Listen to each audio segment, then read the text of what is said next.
Hi dear viewers, this is me Zishan Ahmed. Welcome to my YouTube channel Medical Core.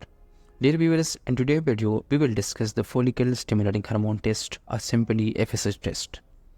So why FSH test is done, what the normal value or range, where it produced, what the physiology and clinical importance, and most importantly why it is recommended for females when there is infertility problems. So all of these things you will learn in this short video. Keep in touch. FSH stands for follicle stimulating hormone.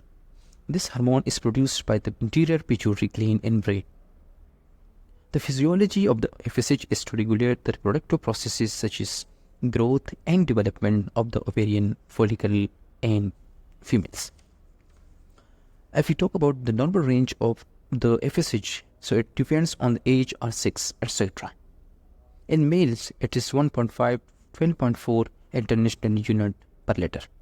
But in the adult females, the FSH varies throughout the menstrual cycle. FSH reached its peak just before the ovulation. In the premenopausal female, it ranges between 4.7 to 21.5 international unit per liter.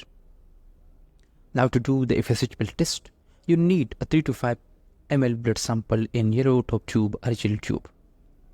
The serum will be get after centrifugation and that serum will be used for the FSH test. If we talk about the clinical importance of the FSH test, so FSH test can predict the reproductive status in female like fertility or infertility. Secondly, you can check the menopausal status of the females. You can also examine the pituitary gland function with the FSH level. And lastly, you can also investigate or monitor hormonal therapy in patient. Thanks for watching.